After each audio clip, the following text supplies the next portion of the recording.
Mike thought he was being smart. Every single month, he only paid the minimum on his credit cards. $50 here, $30 there. It never really felt painful.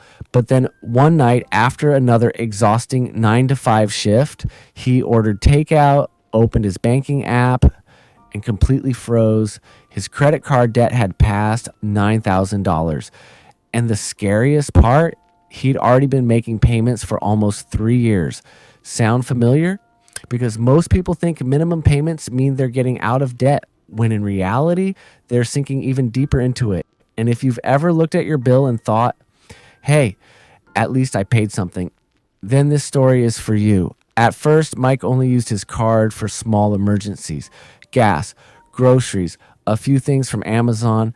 Then inflation went up, rent went up, and eventually the credit card became part of his survival. Now here's the real trap.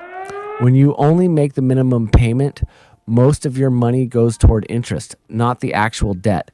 So even though you're paying every month, your balance barely moves. And that's exactly how credit card companies make billions of dollars.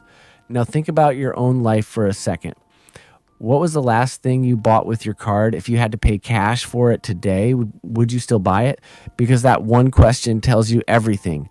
Are you building freedom or quietly building debt? Eventually, Mike decided to change.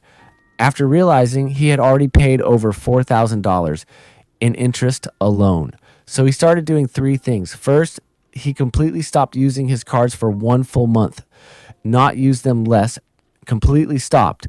Because if you're trying to empty a bucket, you can't keep pouring water back into it at the same time. Second, he started using the avalanche method. That means he attacked the card with the highest interest rate first, while only making minimum payments on the others. And third, he set up automatic payments the moment his paycheck hit, not at the end of the month, immediately after getting paid.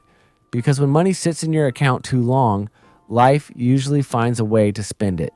And honestly, this is where most people lose. They treat credit cards like extra income instead of borrowed money. And if you keep making that mistake long enough, eventually your entire paycheck starts going toward fixing old decisions. 6 months later, Mike had already paid off nearly half his debt for the first time in years. He wasn't scared to open his banking app anymore. And here's the most important part for you. Minimum payments give you comfort, not freedom. The moment you stop asking, how much am I paying each month? And start asking, how much interest am I losing? Your entire financial mindset begins to change, because your financial future deserves a lot more than minimum payments.